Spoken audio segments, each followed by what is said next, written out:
Hi, it's Shola here from Speak Up Like a Diva, Speak Up and Shine.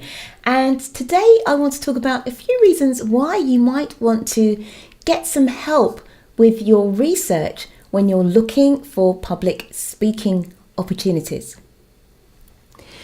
Earlier this week, I spoke at a big conference for an association here in the UK.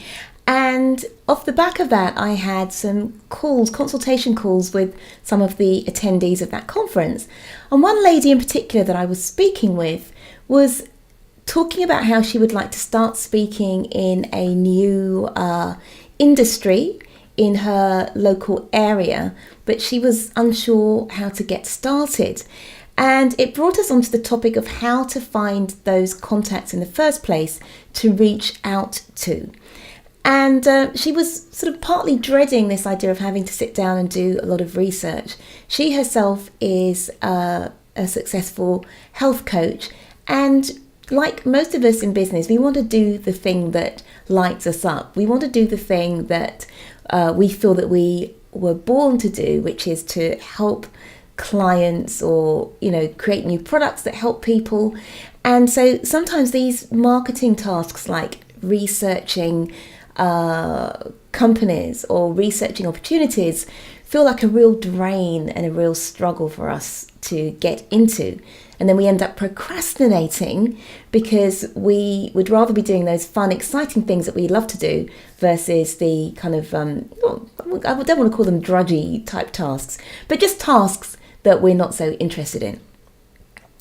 So I suggested to her that perhaps she should use a service to get them to do the research for her. She could give them the search terms and then they could go ahead and come up with a list of companies that she could contact.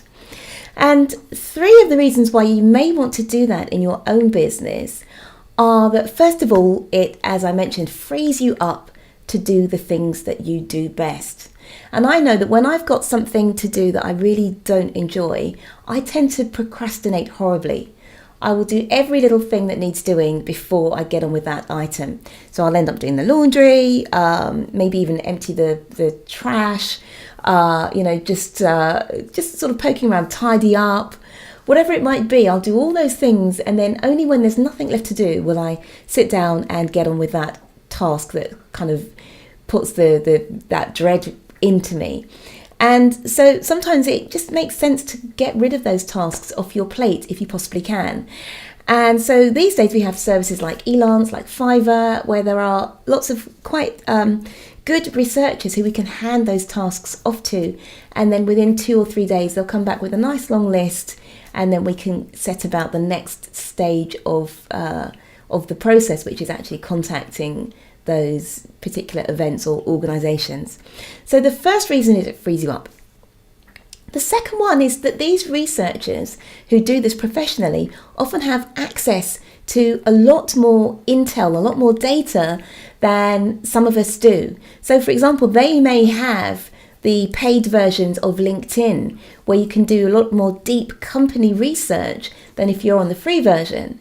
And of course, it makes sense for them to have the paid version because they're just going to be working it, okay?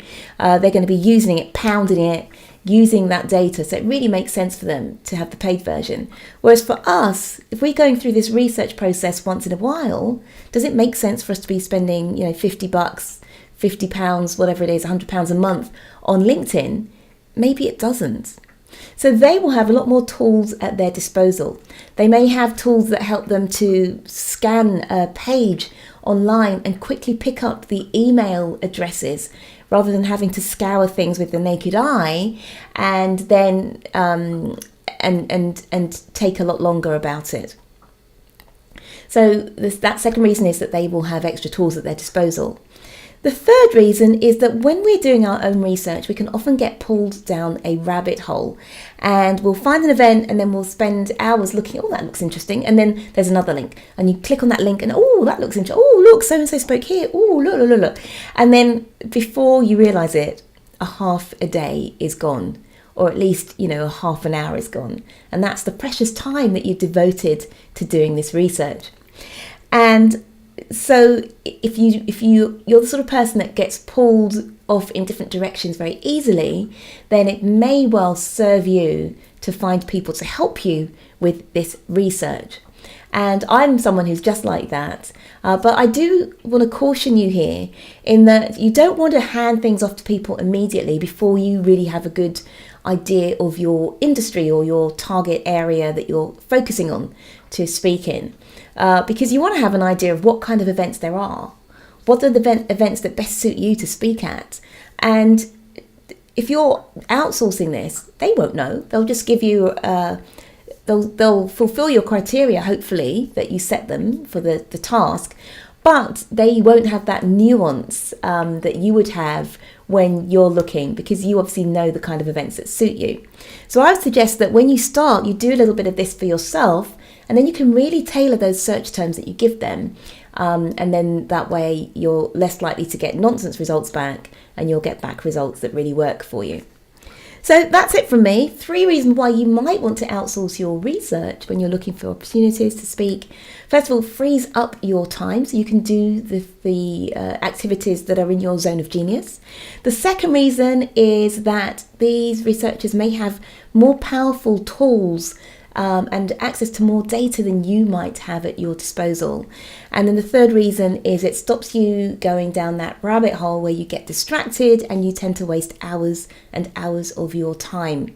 And you can therefore use that time much more efficiently and more wisely to help you grow your business or help your clients. So I hope that's helpful to you today. And if you are interested in hearing more from me, why not join the Face group, which is Face group. It's got a new name. We call it Face Group now. Why not join the Facebook group, which is Public Speaking for Coaches and Entrepreneurs? And the title of it is Public Speaking for Female Coaches and Entrepreneurs, but there are some blokes in that group. So if you're a fella and you're watching, then please don't hesitate. Just join and you'll be welcomed into the group. And we discuss items like this. We look at business progress. We cheer each other on. So that may be a good place for you to come along and get a bit more of me and also people like me and also hopefully people like you too. That's it from me for now, and good luck with your speaking, and I'll see you next time.